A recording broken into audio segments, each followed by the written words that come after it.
Comedian Samantha Bee is having a pretty tough week. During the Wednesday night episode of her show Full Frontal, she told this joke. Watch. This year, the bow ties were gone, replaced by Nazi hair. Nazi hair, Nazi hair. Well, kind of a lame joke in the first place, but it turns out that one of the men that she ridiculed, Kyle Coddington, has stage 4 brain cancer. Oops. Most of the backlash against Bee focused on the fact that she attacked a cancer patient, but Joe Concha of The Hill had a smarter take. Regardless of the man's medical status, he asked, why was it okay to call him a Nazi in the first place when he couldn't defend himself? Joe Concha joins us now.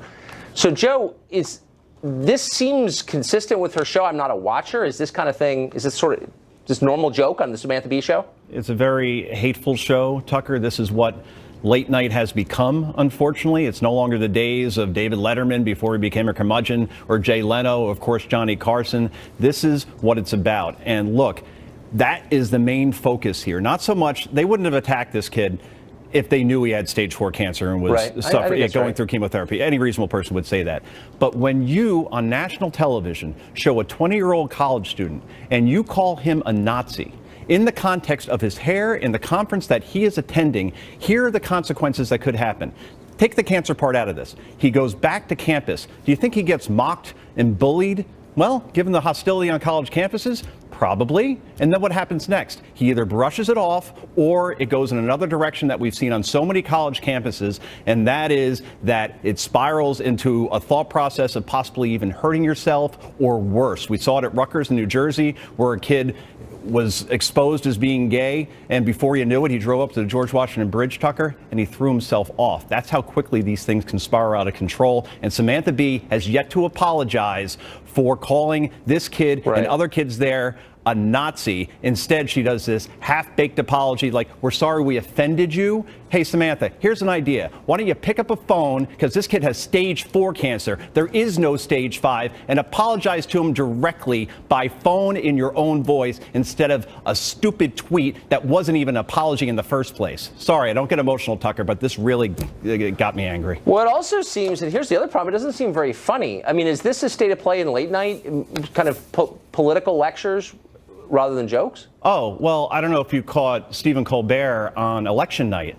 He does a special on Showtime, and it's supposed to be a celebration of Hillary Clinton's victory. And he doesn't even have any jokes planned if Hillary actually lost. And he doesn't know what to do when it's clear that Trump is going to win.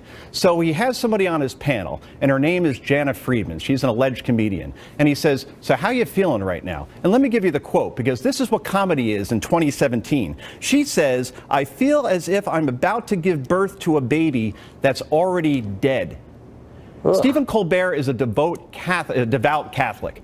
We hear it all the time. And instead of him saying, you know what, I get that we're in a politically incorrect world. I get that even if you're pro-choice, you probably find that offensive. He doesn't say anything. Instead, he makes a joke. He says, hey, that's the kind of panel discussion you have on Showtime these days. So that's where we are in 2017, Tucker, where we call strangers Nazis without them defending themselves or having the ability to defend themselves.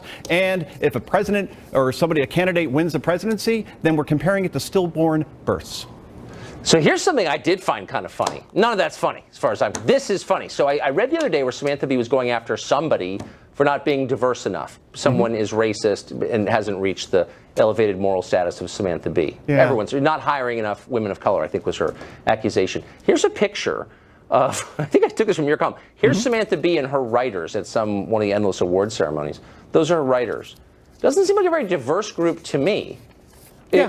Where's the self-awareness here, Joe? She went after another cable network where he used to work at one time, MSNBC, and said that they don't have enough black women on the network. So, since I'm a journalist, I actually was curious, and I thought, well, gee, I wonder how many black women work for the Samantha Bee Full Frontal show. And I looked at all writing credits and directors and producers, and I found 33 people. Guess how many out of those are African-American women?